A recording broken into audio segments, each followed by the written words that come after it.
नमस्कार, KP news 24/7 में आपका स्वागत है। मैं हूं अश्विनी आपके साथ। चलिए एक नजर डालते हैं आज के खबरों के सिलसिले पर।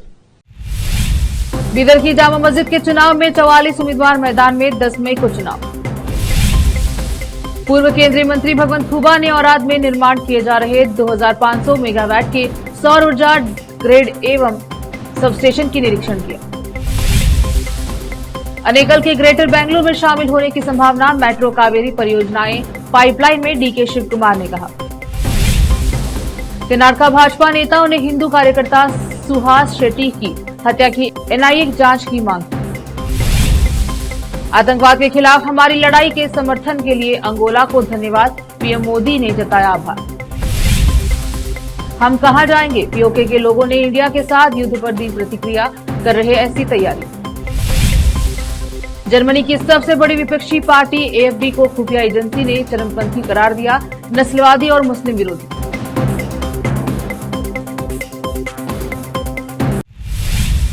समाचारों का सिलसिला शुरू करते हुए देखते हैं समाचार विस्तार से। बीदर शहर की सबसे बड़ी जामा मस्जिद के चुनाव की घोषणा की गई है। 18 अप्रैल को नोटिफिकेशन जारी कर दी गई थी। 21 अप्रैल से नोटिफिकेशन दाखिल करना शुरू किया गया था। 29 तारीख को नाम वापस लेने के बाद अब चुनाव मैदान में कुल 44 उम्मीदवार रह गए हैं।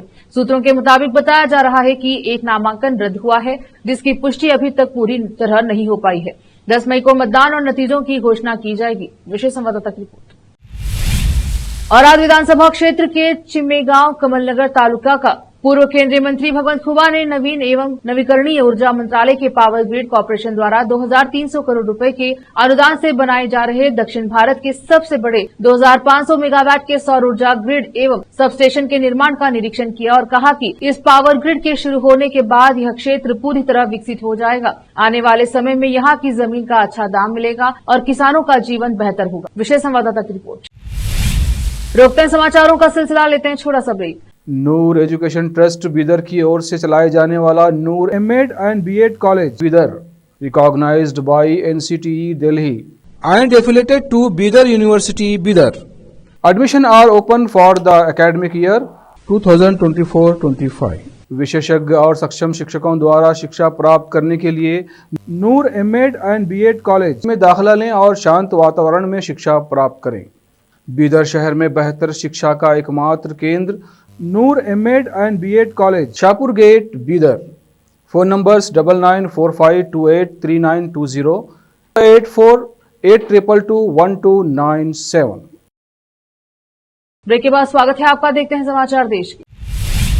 कर्नाटक के उप मुख्यमंत्री और बेंगलुरु विकास मंत्री डीके शिव कुमार ने कहा कि सरकार अनेकल को ग्रेटर बेंगलुरु की सीमा के अंतर्गत लाने के प्रस्ताव पर सक्रियता से विचार कर रही है तथा इस क्षेत्र के लिए मेट्रो रेल संपर्क और कावेरी जल आपूर्ति सहित प्रमुख बुनियादी ढांचे के उन्नयन की योजना बनाई जा रही है। अनेकल तालुके के हेन्नगरा ग्राम पंचायत में 78 विकास कार्यों का उद्घाटन और शिलान्यास करने के बाद बोलते हुए शिव कुमार ने बताया कि अनेकल को बेंगलुरु के विस्तारित शहरी क्षेत्र में शामिल करने के लिए पर्याप्त राजनीति समर्थन मिल रहा है। उन्होंने कहा, परिवहन मंत्री रामलिंगा रेड्डी, पूर्व सांसद डीके सुरेश और स्थानीय विधायक बी शिवन्ना जैसे नेताओं की ओर से अनेकल को ग्रेटर बेंगलुरु में शामिल करने का दबाव है। हम सभी हितधारकों के साथ चर्चा कर रहे हैं और सामूहिक रूप से निर्णय पर पहुंचे।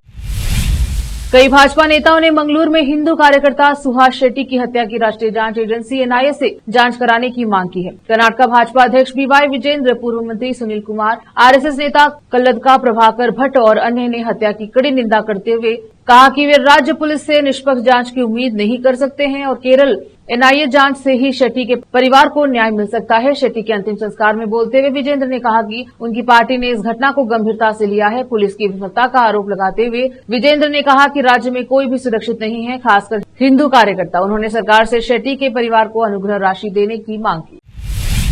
दक्षिण कन्नड़ के लोगों से शांति बनाए रखने की अपील करते हुए कर्नाटक के गृह मंत्री डॉक्टर जी परमेश्वर ने कहा है कि सुहास शेट्टी हत्या मामले के दोषियों को बख्शा नहीं जाएगा। डॉक्टर परमेश्वर ने संवाददाताओं से कहा, मंगलूर में सुहास शेट्टी हत्या मामले के आरोपियों को बख्शा नहीं जाएगा, चाहे वे कोई भी हो। शेट्टी 2022 में दक्षिण कन्नड़ से सूरतकल में 23 वर्षीय फाजिल की हत्या का मुख्य आरोपी था। मंत्री ने कहा कि मंगलूर, जो हमेशा गलत कारणों से खबरों में था, पिछले कुछ समय से शांतिपूर्ण है, लेकिन पिछले 4 से 5 दिनों में हुई घटनाओं, जिसमें गुरुवार शाम शेट्टी की हत्या भी शामिल है, ने दक्षिण कन्नड़ जिले को हिलाकर रख दिया। रोकते हैं समाचारों का सिलसिला, लेते हैं छोटा सा break. Noor education trust Bidar की ओर से चलाए जाने वाला Noor MEd and BEd college Bidar, recognised by NCTE Delhi and affiliated to Bidar University, Bidar, admission are open for the academic year 2024-25. विशेषज्ञ और सक्षम शिक्षकों द्वारा शिक्षा प्राप्त करने के लिए नूर एमएड एंड बीएड कॉलेज में दाखिला लें और शांत वातावरण में शिक्षा प्राप्त करें। बीदर शहर में बेहतर शिक्षा का एकमात्र केंद्र Noor MEd and BEd college, Shahpur gate, Bidar. Phone numbers 9945283920, 8482221297। देखिए बाद स्वागत है आपका, देखते हैं समाचार देश के। प्रधानमंत्री मोदी ने कहा कि हम आतंकवादियों और उनका समर्थन करने वालों के खिलाफ दृढ़ और निर्णायक कार्यवाही करने के लिए प्रतिबद्ध हैं। हमने सीमा पार आतंकवाद के खिलाफ हमारी लड़ाई के समर्थन के लिए अंगोला को धन्यवाद दिया। पहलगाम में हुए आतंकी हमले में मारे गए लोगों के प्रति राष्ट्रपति लॉरेंसो और अंगोला की संवेदनाओं के लिए मैं उनका आभार व्यक्त किया। We are committed to take firm and decisive action against terrorists and those who support them. Angola में योग और बॉलीवुड की लोकप्रियता हमारे सांस्कृतिक संबंधों की मजबूती का प्रतीक है। अपने पीपल टू पीपल संबंधों को बल देने के लिए हमने अपने युवाओं के बीच यूथ एक्सचेंज प्रोग्राम शुरू करने का निर्णय लिया है। फ्रेंड्स, इंटरनेशनल सोलर अलायंस से जुड़ने के अंगोला के निर्णय का हम स्वागत करते हैं। हमने अंगोला को भारत की पहल coalition for disaster resilient infrastructure, big cat alliance और ग्लोबल बायोफ्यूल अलायंस से भी।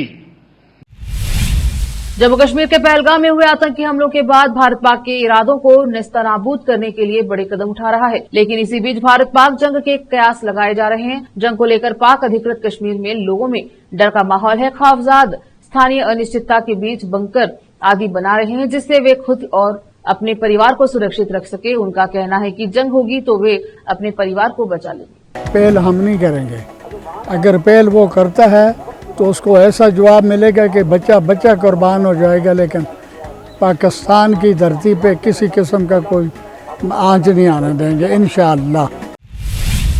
भारत और पाकिस्तान के बीच बढ़ते तनाव के बीच भारत सरकार ने 3 मई को एक और कड़ा जवाबी कदम उठाया। वाणिज्य मंत्रालय द्वारा जारी अधिसूचना के अनुसार भारत ने पाकिस्तान से सभी वस्तुओं के प्रत्यक्ष और अप्रत्यक्ष आयात पर तत्काल प्रतिबंध लगा दिया है। विदेश व्यापार महानिदेशालय DGFT ने कहा कि प्रतिबंध राष्ट्रीय सुरक्षा और सार्वजनिक नीति ने हित में लागू किया गया है। इस प्रतिबंध के किसी भी अपवाद के लिए भारत सरकार की पूर्व स्वीकृति की आवश्यकता होगी। यह कदम जम्मू कश्मीर के पहलगाम में आतंकवादी हमले के बाद जवाबी उपायों की श्रृंखला में शामिल है, जिसमें 26 लोग मारे गए थे। इनमें सिंधु जल संधि को निलंबित करना, अटारी में एकीकृत चेक पोस्ट को बंद करना, उच्चायोगों की संख्या कम करने का निर्णय लेना शामिल है। केरल के कोझिकोड मेडिकल कॉलेज के UPS रूम में धुआं उठता दिखा गया, जिसके बाद अफरा तफरी मच गई। राज्य की स्वास्थ्य मंत्री वीना जॉर्ज ने घटना की जांच के आदेश दिए हैं और धुआं उठने की वजह का पता लगाया जा रहा है। साथ ही मेडिकल कॉलेज के मरीजों को सुरक्षित जगह पर शिफ्ट करने के निर्देश दिए गए हैं। चेन्नई में 6ठे अंतर्राष्ट्रीय शैव सिद्धांत सम्मेलन का आयोजन किया जा रहा है, जिसमें भाजपा अध्यक्ष JP नड्डा भाग लेने के लिए पहुंचे। भाजपा के राष्ट्रीय अध्यक्ष का ढोल नगाड़ों और फूल मालाओं के साथ जोरदार स्वागत किया गया। सम्मेलन से पहले पूजा भी की गई, जिसमें JP नड्डा ने के साथ तमिलनाडु बीजेपी के वरिष्ठ नेता और कई कार्यकर्ता भी शामिल रहे। फिलहाल वक्त एक और छोटे से ब्रेक का, जल्द लौटेंगे ब्रेक के बाद। नूर एजुकेशन ट्रस्ट बीदर की ओर से चलाए जाने वाला Noor MEd and BEd college Bidar, recognised by NCTE Delhi and affiliated to Bidar University, Bidar, admission are open for the academic year 2024-25. विशेषज्ञ और सक्षम शिक्षकों द्वारा शिक्षा प्राप्त करने के लिए नूर एमएड एंड बीएड कॉलेज में दाखिला लें और शांत वातावरण में शिक्षा प्राप्त करें। बीदर शहर में बेहतर शिक्षा का एकमात्र केंद्र Noor MEd and BEd college, Shahpur gate, Bidar. Phone numbers 9945283920, 8482221297। Break के बाद स्वागत है आपका, देखते हैं अंतर्राष्ट्रीय समाचार। जर्मनी के नए चांसलर के शपथ ग्रहण से कुछ दिन पहले देश में एक महत्वपूर्ण राजनीतिक घटनाक्रम देखने को मिला। जर्मनी की घरेलू खुफिया एजेंसी ने जर्मनी के लिए दूरदराज अल्टरनेटिव को एक चरमपंथी इकाई के रूप में वर्गीकृत किया है, जो लोकतंत्र को खतरा है। जर्मनी की आंतरिक मंत्री नैन्सी फेसर एक कदम का समर्थन करते हुए कहा कि खुफिया एजेंसी के पास स्पष्ट जनादेश हैं। देश की सबसे बड़ी विपक्षी पार्टी ने इस कदम की निंदा करते हुए इसे लोकतंत्र के खिलाफ झटका बताया। यह फैसला रूढ़िवादी फ्रेडरिक मर्ज के 6 मई को जर्मनी के नए चांसलर के रूप में शपथ लेने से कुछ दिन पहले आया है। ब्रिटेन में भारतीय समुदाय के लोग बड़ी संख्या में एकत्रित हुए और उन्होंने लंदन में भारतीय उच्चायोग के बाहर खालिस्तान और पाकिस्तान प्रदर्शनकारियों के एक समूह द्वारा आयोजित विरोध प्रदर्शन का विरोध करते हुए भारत के प्रति एकजुटता और समर्थन दिखाया। भारतीय प्रवासियों ने आतंकवाद की निंदा करते हुए नारे लगाए और जम्मू कश्मीर के पहलगाम में हाल ही में हुए आतंकवादी हमले की कड़ी निंदा की। विश्व प्रेस स्वतंत्रता दिवस पर बांग्लादेश में मीडिया की स्वतंत्रता पर चिंताएं फिर से उभर गई हैं। बांग्लादेश के बंगाली दैनिक समाचार पत्र अजकर पत्रिका के संपादक पत्रकार गुलाम रहमान ने 3 मई को देश के मीडिया में बढ़ती सेंसरशिप और पारदर्शिता की कमी पर चिंता व्यक्त 2024 में होने वाले राजनीतिक बदलाव के बारे में बोलते हुए रहमान ने संपादकीय फेरबदल और गिरफ्तारियों के एक पैटर्न की ओर इशारा करते हुए मौन संकट बताया। पिछले साल जुलाई अगस्त में बांग्लादेश में हुए बदलाव के बाद हम पाते हैं कि मीडिया क्षेत्र में बदलाव हुए हैं। हम यह भी पाते हैं कि कुछ संपादकों को अखबारों और टेलीविजन में उनके पदों से हटा दिया गया था और कुछ नए लोग उनके साथ जुड़े गए। उनके शामिल होने की प्रक्रिया बहुत पारदर्शी नहीं है। पारदर्शिता की कमी के कारण मीडिया में उन प्रमुख पदों का चयन चुनौतीपूर्ण है। हम पाते हैं कि मीडिया में एक खामोश संकट चल रहा है। भारतीय समुदाय और भारत के मित्रों ने 22 अप्रैल को LBSCIC ने पहलगाम आतंकी हमले के 26 निर्दोष पीड़ितों को श्रद्धांजलि अर्पित की। राजदूत स्मिता पंत ने आतंकवाद को मानवता का अपमान बताया और इसके खिलाफ एकजुट होकर खड़े होने का आग्रह किया। मोमबत्तियां जलाई गई और आतंकवाद से लड़ने के भारत के संकल्प की पुष्टि की। एकजुटता के प्रतीक के रूप में उपस्थित लोगों ने LBSCIC में दीवार पर आतंकवाद के खिलाफ संदेश लिखा। बच्चों ने आतंकवाद के खिलाफ दृढ़ रुख के संदेशों के साथ तख्तियां पकड़ी।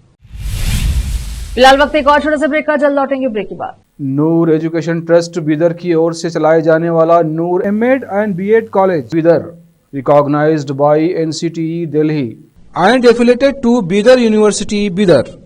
Admission are open for the academic year 2024-25. विशेषज्ञ और सक्षम शिक्षकों द्वारा शिक्षा प्राप्त करने के लिए नूर एमएड एंड बीएड कॉलेज में दाखिला लें और शांत वातावरण में शिक्षा प्राप्त करें। बीदर शहर में बेहतर शिक्षा का एकमात्र केंद्र Noor MEd and BEd college, Shahpur gate, Bidar. Phone numbers 9945283920 8482221297। Break के बाद स्वागत है आपका, एक नजर फिल्मी समाचारों पर। अभिनेता अनिल कपूर और फिल्म निर्माता बोनी कपूर की मां निर्मला कपूर का पार्थिव शरीर 3 मई को मुंबई में अंतिम संस्कार के लिए ले जाया गया। दिग्गज अभिनेता अनिल कपूर की मां निर्मला कपूर 90 वर्ष की आयु में निधन हो गया। कोकिलाबेन धीरूभाई अंबानी अस्पताल में भर्ती होने के बाद शुक्रवार 2 मई को उन्होंने अंतिम सांस ली।